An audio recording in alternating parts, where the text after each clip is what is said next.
Hello students, welcome to my channel. तो आज की वीडियो में मैं लेकर आ गई हूँ 2023-24 की जो परीक्षा हो रही है उसमें बीए फर्स्ट सेमेस्टर एजुकेशन का model paper, solved model paper है ये आपका। तो चलिए शुरू करते हैं वीडियो को। और देखिए, आज की वीडियो में मैं आपके एजुकेशन के 25 इंपॉर्टेंस क्वेश्चन बताऊंगी जो आपके एग्जाम 2024 में जरूर पूछे जाएंगे। बहुत महत्वपूर्ण सभी क्वेश्चंस हैं, आपकी पूरी यूनिट का एकदम निचोड़ है। तो आप 25 जो क्वेश्चन बताऊंगी वो आपके लघु, दीर्घ और अति लघु सभी के लिए इम्पोर्टेंट है। तो इन 25 क्वेश्चन को आप तैयार कर लेंगे तो आपके पेपर में पूछे जाने वाले खंड अ, ब और स यानी सेक्शन ए, बी एंड सी तीनों एकदम अच्छे से तैयार हो जाएगा। तो चलिए बिना देर किए वीडियो को शुरू करते हैं और आपके इम्पोर्टेंट क्वेश्चंस को देखते हैं। देखिए, पहला इंपॉर्टेंट क्वेश्चन ये बहुत इंपॉर्टेंट है और ये आपके पेपर में एकदम जरूर आएगा।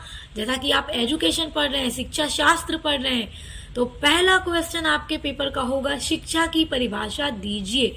शिक्षा से आप क्या समझते हैं, शिक्षा क्या है, आप लिख कर कम से कम 2 विद्वानों की डेफिनेशन जरूर लिखिएगा।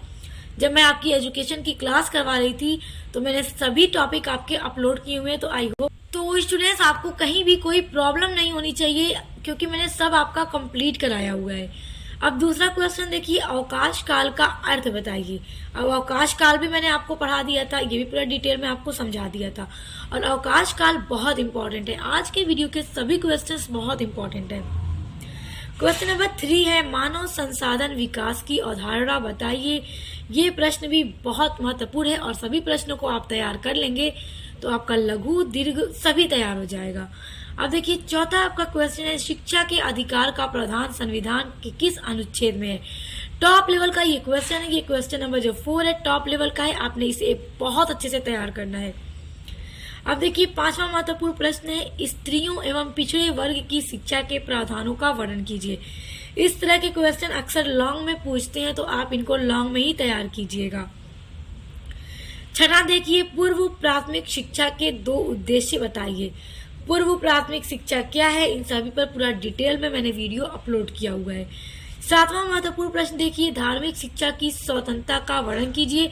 ये अत्यंत महत्वपूर्ण क्वेश्चन है स्टूडेंट्स, इसको एकदम अच्छे से तैयार करना है आपको क्योंकि ये आपकी परीक्षा में आएगा ही आएगा।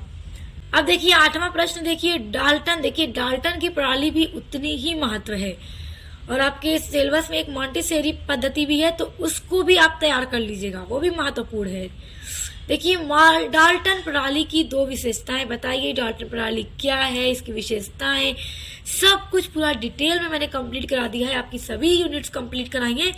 तो मैं आपको डिस्क्रिप्शन बॉक्स में एजुकेशन की प्लेलिस्ट की लिंक दे दूंगी। अपने सारे इंपॉर्टेंट क्वेश्चंस इस वीडियो में देखने के बाद डिस्क्रिप्शन बॉक्स में दी गई लिंक पर जाकर सभी के आंसर को तैयार कर लीजिए क्योंकि एग्जाम के लिए बहुत इंपॉर्टेंट है सभी क्वेश्चंस। अब देखिए, नवा है, बेसिक शिक्षा का पाठ्यक्रम किस प्रकार का होना चाहिए। किस प्रकार का होना चाहिए बेसिक शिक्षा का पाठ्यक्रम, तैयार कर लीजिएगा। 10वां नंबर प्रश्न देखिए, एनसीईआरटी के कार्य बताइए। ये बहुत महत्वपूर्ण है, ये अक्सर पूछता है, इसको देख लीजिएगा। अगला प्रश्न है, प्राचीन भारत में शिक्षा का क्या उद्देश्य था। सब कुछ मैंने आपको समझाया हुआ है, तैयार कर लीजिएगा। अब देखिए, 12 नंबर प्रश्न है, शिक्षा के सामाजिक उद्देश्य से क्या तात्पर्य है। अब शिक्षा का सामाजिक उद्देश्य क्या है, सब कुछ आप तैयार कीजिएगा, ये जरूर आएगा। ये देखिए, कभी कभी प्रश्न आपका लघु में पूछता है कि शिक्षा को परिभाषित करते हुए शिक्षा के सामाजिक उद्देश्यों का वर्णन कीजिए। तो इसलिए सामाजिक उद्देश्य आपको बहुत अच्छे से पता होना चाहिए और हेडिंग के साथ याद कीजिएगा। अब देखिए, जो 13 नंबर पे मैं आपको प्रश्न बताने जा रही हूँ, बहुत ज्यादा इंपॉर्टेंट क्वेश्चन है। देखिए, परीक्षा की दृष्टि से अत्यंत महत्वपूर्ण है। शिक्षा के औपचारिक और अनौपचारिक साधन क्या है, इनके अंतर संबंध को स्पष्ट कीजिए। देखिए, अब शिक्षा के जो औपचारिक साधन है और अनौपचारिक साधन है ये क्या है, ये बहुत ज्यादा महत्वपूर्ण प्रश्न है, अत्यंत महत्वपूर्ण है और इसको भी पूरा मैंने डिटेल में आपका करवा दिया है। अगला प्रश्न है, शिक्षा में स्कूल के महत्व की विवेचना कीजिए।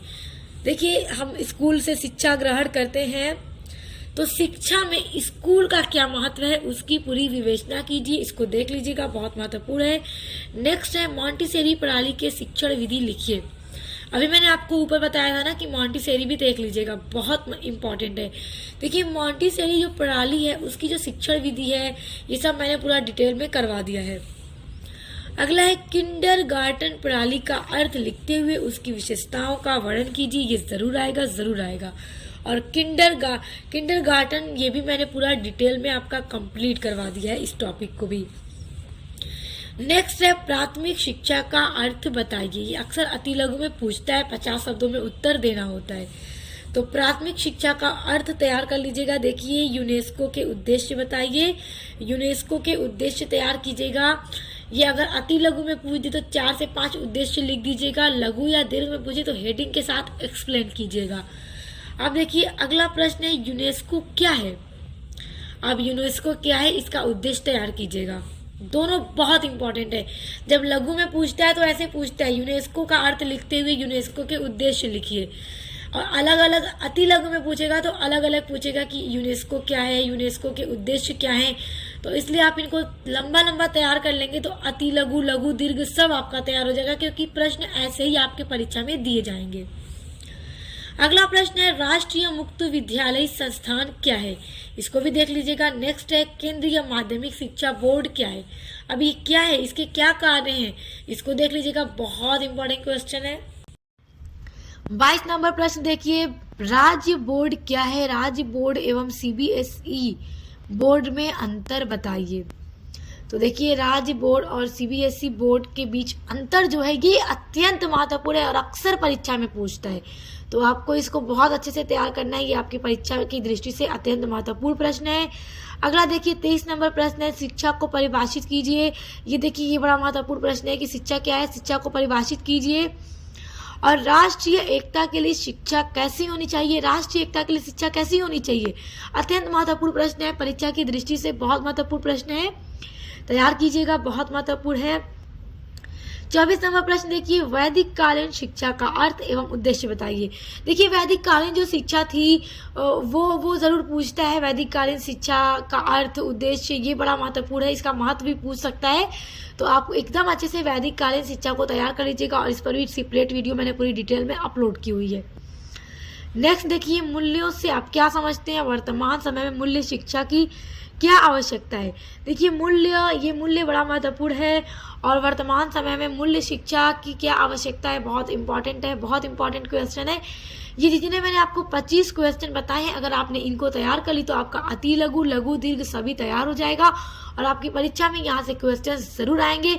इसलिए आप एकदम अच्छे से इनको तैयार कर लीजिए। उसके अलावा आपके अदर सभी सब्जेक्ट के मॉडल पेपर की वीडियोस चैनल पर लगातार अपलोड हो रही हैं। स्टूडेंट्स एक बार विजिट कीजिए और देखिए, पसंद आया तो सब्सक्राइब करके बेल आइकन को प्रेस कर लीजिए। तो अब मिलते हैं नेक्स्ट वीडियो के साथ।